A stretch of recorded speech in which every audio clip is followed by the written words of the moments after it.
What comes to mind when you think of organ donation? Do you know what organ donation means? UNOS has given a report of what organ donation means. Some things we're going to go over today. What does organ donation mean? What influences our decisions on being an organ donor? People of the transplant process, and how to become a donor. First off, we're going to talk about what does organ donation mean? Organ donation is where they take an organ or a tissue and transplant it from one person, the donor, to the other person, the recipient, due to whatever may be wrong with their failure, disease, whatever. Unfortunately, there is a very small fraction of people who actually donate.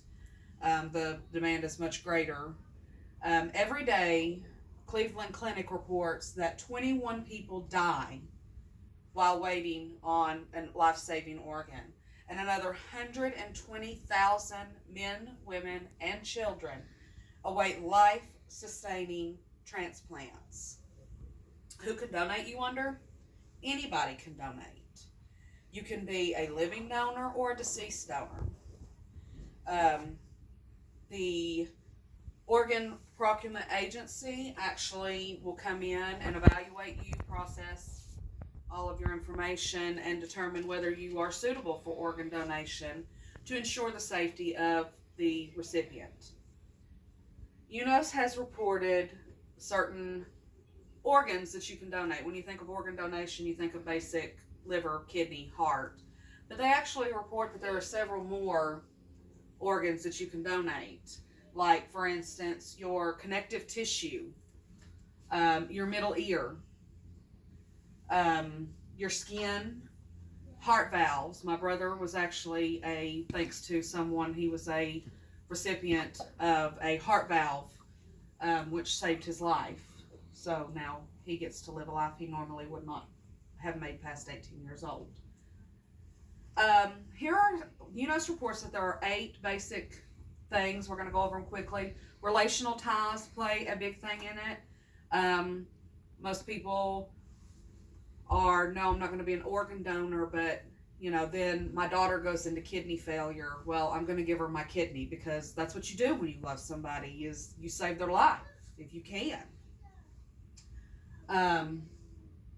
However, you wouldn't for a stranger, because you'd be afraid of, well, what if I need that kidney, or what if I die? Religious beliefs play another big factor into, we live in a culture now where there are multiple religions. The Christians believe that there is nothing that you can do to your body, living or deceased, that would ever break the bond between you and God. And it is encouraged to help people if you can. It is said that Jesus sent his disciples out with the ability to heal people. He said, "Heal the sick. Freely you have received. Freely give healing and save a life is a great gift." So if Jesus says it, why do we not do it? The Muslims believe in the Day of Judgment and the afterlife. They believe that they are to be buried very quickly with everything that they come into this world with.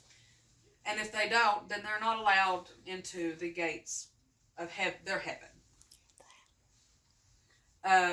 Also, you have cultural beliefs. That Japanese and Chinese believe that, you have to get your ancestral approval. Body integrity is another that plays a big role in it. Who's involved with transplant? You have a transplant surgeon, a transplant doctor. The intensive care or critical care people will also be there for you. That way they're there during the surgery and after in your process of going home. The Infectious Disease Center is always a part of it to ensure the safety of you and the recipient. Nurses and pharmacists, of course, are always a part of it. Surgical interns are also there, standing by to collect the organs that you donate to take to the recipient. I have a slide of a few people here. He received a lungs. This man also received lungs, and actually volunteers now for the UNOS. This little girl actually died from just easy complications of an infection, but say because her heart saved a 3-year-old little girl's life. She was actually part of one of these sessions and decided that she could save a life, so she actually donated her kidney and became best friends with the recipient. UNOS reports some estimated surgery times. However, they are all based upon your health and how surgery goes and complications. Liver is basic 5 to 8 hour surgery. Kidneys, little lighter surgery, 4 to 5 hours.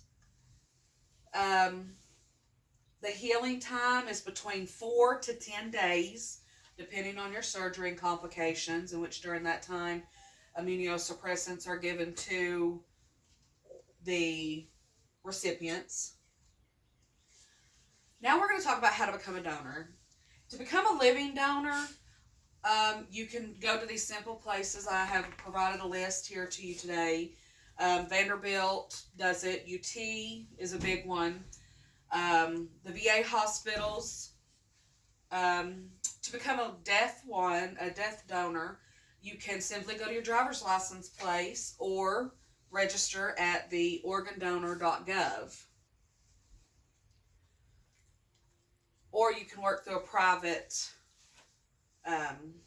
attorney and a friend if that's how you're doing it. To go over what we went over today would be an outline of what we've discussed today would be what organ donation means, what influences organ donation, people of the transplant process, and how to become a donor.